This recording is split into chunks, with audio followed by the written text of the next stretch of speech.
It's 5:07 p.m. on the 10th of February, and a child is being born in central London.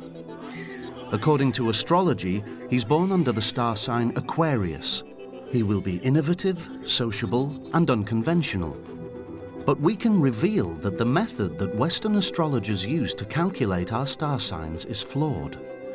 This program will show that we are all reading the wrong star signs. We unveil the truth about astrology and the new Zodiac. I'm a Taurus. I'm a Sagittarius. Aries. Capricorn. Virgo. No, Leo. Hello, Taurus. Prepare yourself to reap the reward. According to a recent survey, over a third of us believe in the power of astrology. Every year we make 400,000 calls to Mystic Meg alone. Horoscope hotlines now generate £10 million a year for the national newspapers and their astrologers. As a bull to storm forward. When the paper comes through the door, that's the first thing I actually go and read, rather than anything else. Just it's kind of light entertainment, I suppose, isn't it? You know. Well, it's become a habit now. Every day I try and read it to predict my future or see how, what could happen. For centuries, astrologers have believed that we are all intimately linked with the heavens. The exact position of the planets and stars act as a celestial mirror which reflects our personality and our destiny. Astrologers base their predictions on the movements of the sun, the moon, and the planets as seen from Earth. As they move, these heavenly bodies cross in front of 12 groups of stars called constellations. The ancient Greeks thought that these constellations looked like figures: a crab, some twins, even a bull. This journey through the 12 constellations inspired astrologers to divide the sky into 12 equal segments, each representing a month. We know these constellations as the 12 signs of the Zodiac.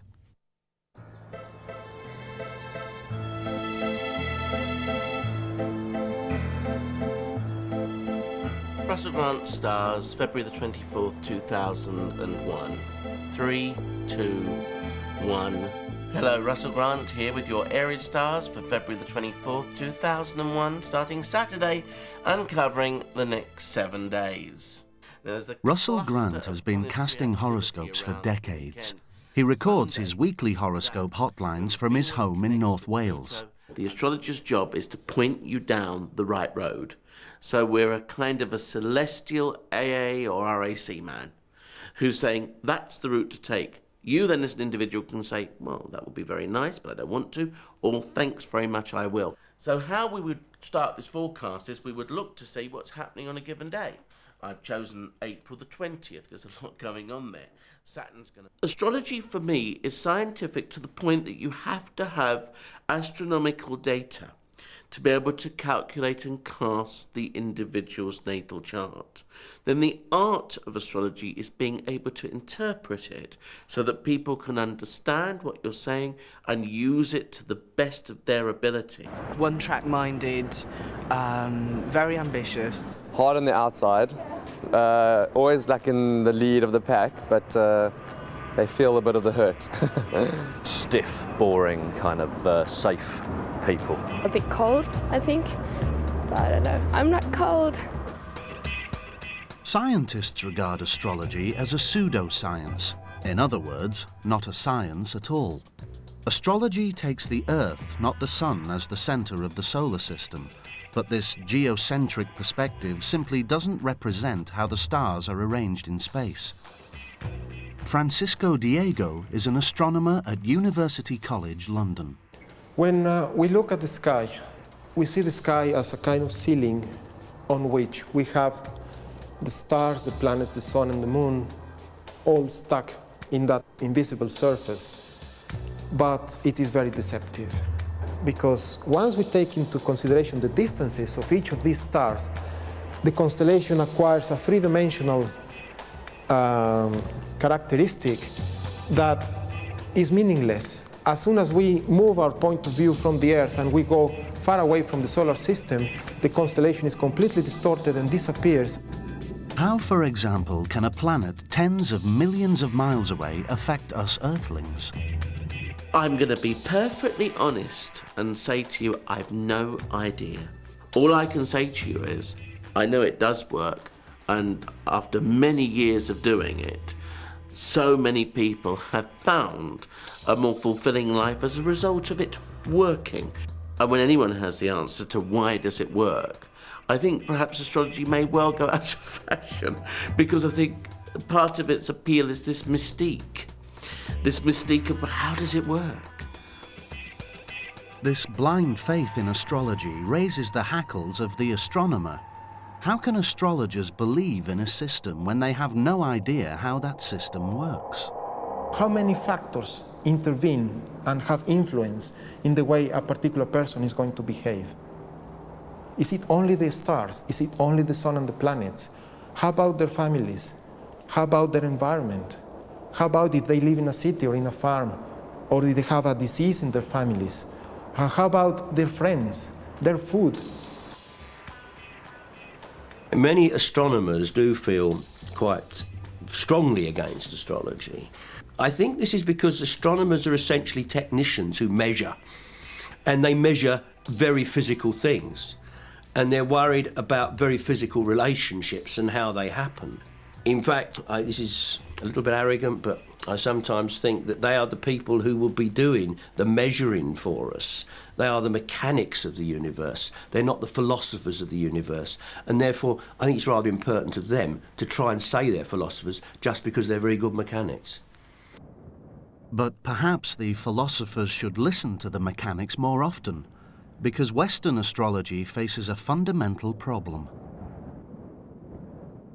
Ancient Greek astrologers devised their calendar over 2,000 years ago. At that time, they noted that on the 21st of March, the first day of spring, the sun was in perfect alignment with the star constellation Aries. They took this date as the starting point of their zodiac. But because of a slow swing in the Earth's axis, the system is no longer accurate. This apple is going to be the planet Earth, so we are all there on this surface, and the Earth is spinning, and it has an axis around which it is spinning. This axis is represented by this piece of wire. Now the Earth goes around the sun, the sun is in the center, but the axis of the Earth is not always like this. The axis of the Earth is doing what we call precession, so it's wobbling very, very slowly. Actually, this movement takes 26,000 years to complete, and this is a problem. The problem lies at the exact point the sun crosses the celestial equator. By taking the line of the equator on Earth and extending it, we form an imaginary plane into space. The sun crosses this celestial equator on the first day of spring. But the exact point at which the sun and this equator meet is slowly but steadily changing. 2,000 years ago, that point was here because the axis of the Earth was pointing in a different direction. So the meeting point between the equator and the path of the sun was here in Aries. And the equinox, the point where both planes meet, is changing this point a long time. Because of this change, the precession, the meeting point between the sun and the celestial equator is slowly moving. Today, the sun crosses the equator on the spring equinox, not in the constellation Aries, but in Pisces, and in a few years it will move into Aquarius. And then 24,000 years or whatever from now, it will be back to Aries. So then astrologers will be happy again. If the sun is not in the constellation we think it is when we're born, we're all reading the wrong horoscope and living the wrong future. We should be reading the one from the month before we were born. So Aries becomes Pisces, Pisces becomes Aquarius, and so on. But astrologers see it differently. They're missing the point because we're not claiming that the signs of the zodiac are the same as the constellation. The signs of the zodiac are arbitrary divisions. We use the nearest constellation to give it a name. But that doesn't mean it's the constellation that's giving the energy or the power. We're not claiming that that group of stars is doing anything except being there and therefore being used as a name, as a reference point. When an astrologer says we are not concerned about constellations, at this point we are disconnecting from the stars. The sign doesn't exist as such, it's just an idea. And then it becomes a system, even stronger system of belief. Because of precession, someone born in May will call themselves Taurus, but the sun was actually in Aries. No longer are they calm and stable like the bull, but headstrong and quick-tempered like the ram. Oh, that's interesting. So you should be expansive, optimistic and adventurous. Oh, that's much better, you see. You see life as an endless journey of discovery and you're eager to learn new ideas and explore other cultures. Yeah, that's me down to a T. I might read both now.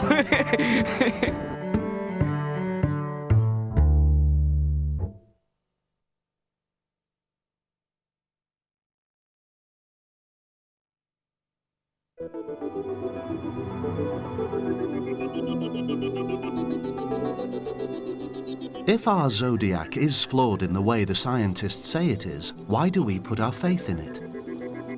Astrology can serve different functions for different people. For lots of people, they would see it as being a kind of practical tool in helping them to make decisions. So the question for me as a scientist is whether or not it really works in the sense that it can make the predictions, it can tell us about personality in the way that astrologers say it can, and there, of course, it just fails dismally.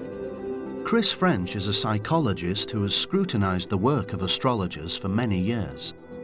Well, for me, astrology is on a par with such practices as phrenology, palmistry, interpreting the entrails of sacrificed animals. I mean, the latter's a bit messier, but it's about as accurate as astrology. French believes that astrology has nothing to do with the stars and everything to do with psychological manipulation.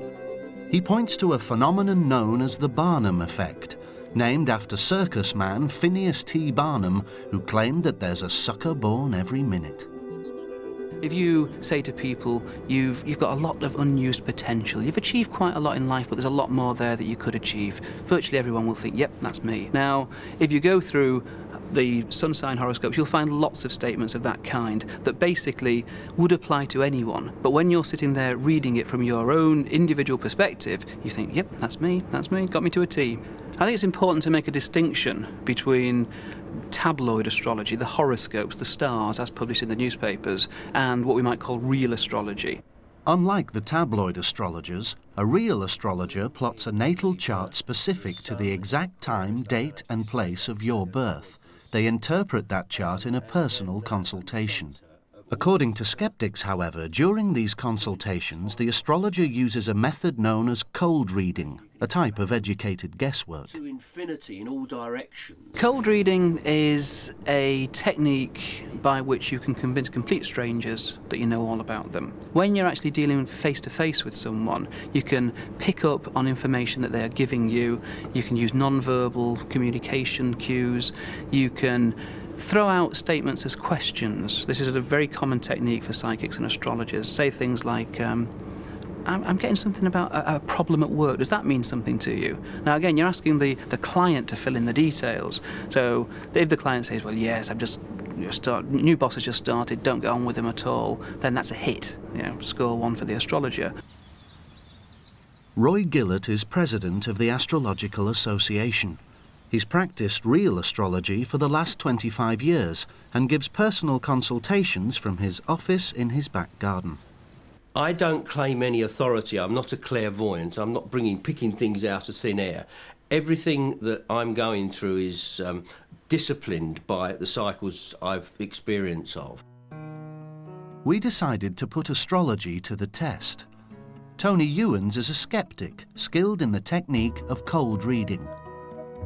We asked Tony to pose as an astrologer and go head-to-head with the real astrologer, Roi Gillett. The one thing that astrology uses to say that it's real is the results. Well, to my mind, cold reading shows that you can't even trust the results. There's no mechanism, there's no way it works, but they always rely on the fact that it appears to work to people, so there must be something in it. Cold reading shows that that evidence is worthless. The task was to give astrological readings to 2 unsuspecting but willing subjects. Both were told that they would be seeing 2 astrologers who use different techniques. First stop is a consultation with real astrologer Roi Gillett. It'd be quite nice to know if he can see anything in my past or future that might have happened. It's like 10 years ago I had a car crash, so something like that. It'd be really nice to see also that it's not going to be like it is in the papers, you know, which is such a brief account and something you can't actually grab hold of. Roi has been given Rowley's name and his exact time, date and place of birth. Other than that, he knows nothing about him. This is the planetary positions at the time you were born. Now, if you imagine that right in the centre of all these circles is the point of time and space where you were born. So essentially what I'm trying to do here is to put the planet in the sign, in the house, to talk about things in your life. The first impression I get from you is this guy is a very sensitive, sympathetic and kind person. The basic concept of Aquarius is that the Aquarian is the custodian of knowledge, channeling wisdom, channeling understanding. An hour and a half later and the session is over. Extraordinary, really, on many levels. In terms of describing my personality and the things about me which are positive, negative and all that sort of thing, accurate, mostly.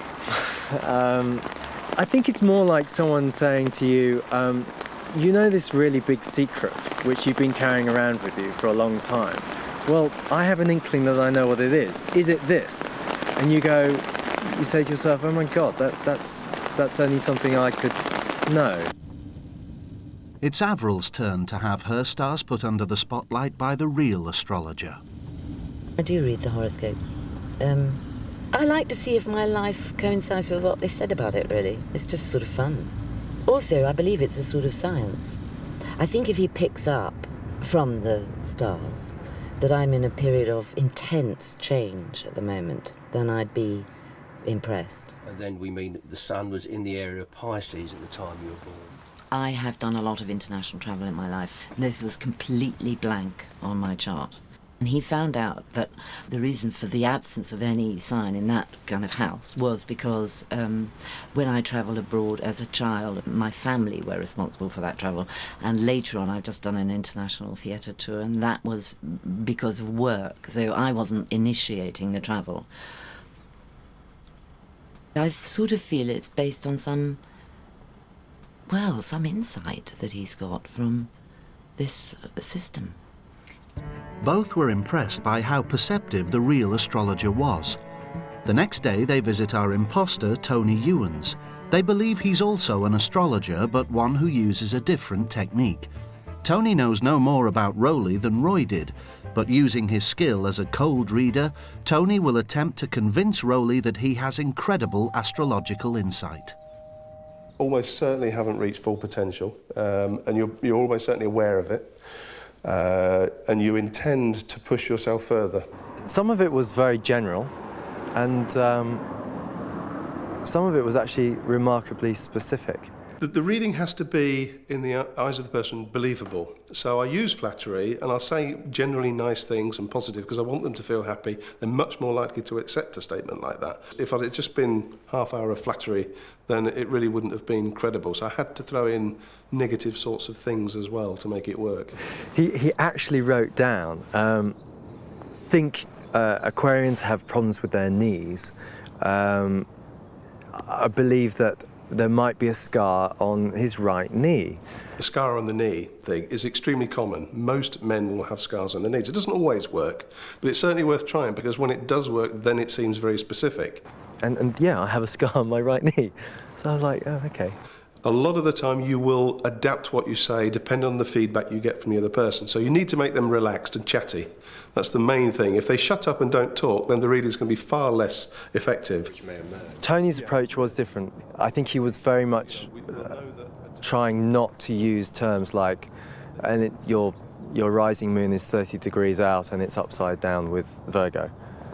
That sort of thing. He tried to sort of get rid of that and actually give you the message. But that, on the other hand, that isn't actually to say that Roi didn't give a message as well. I just think they had different approaches and different ways of communicating that. And they both worked.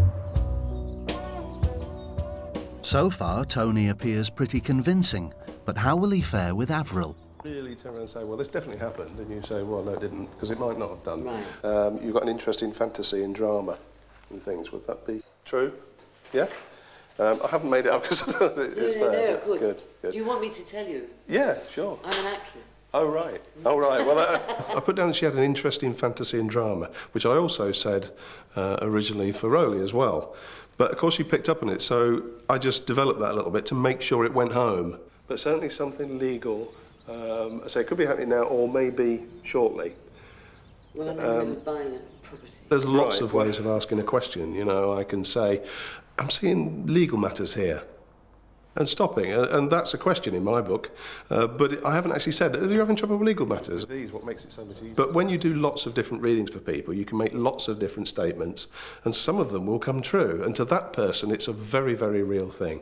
I mean, it's been a bit like therapy. You know, it's being forced to come out of your life and just look at the whole spread of it, see it as a little bit of the cosmos, and it's been very refreshing to have that perspective on your own life. I mean, I've really enjoyed it. It's been a treat for me. We then let them both in on the truth and told them that one of the astrologers was a fake, but could they tell the real astrologer from the imposter? Right, so which is which?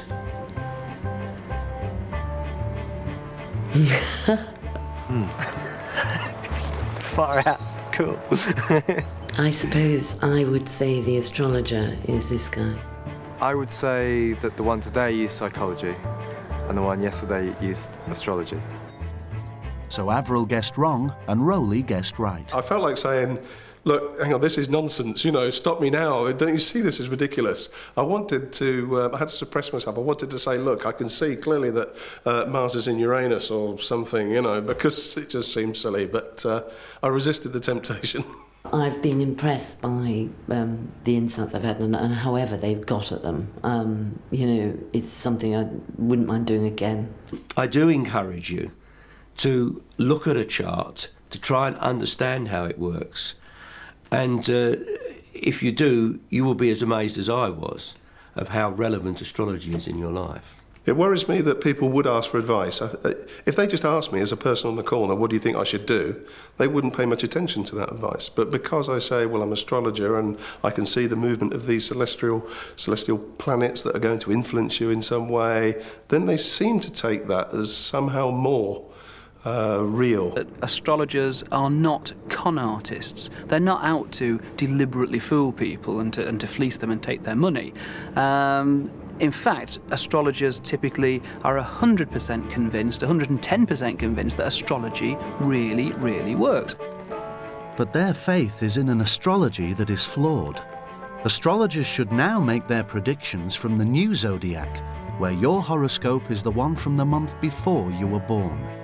So if you were an Aries, you should read Pisces. If you were a Pisces, you become Aquarius, and Aquarius becomes Capricorn. Capricorn becomes Sagittarius, Sagittarius becomes Scorpio, Scorpio becomes Libra,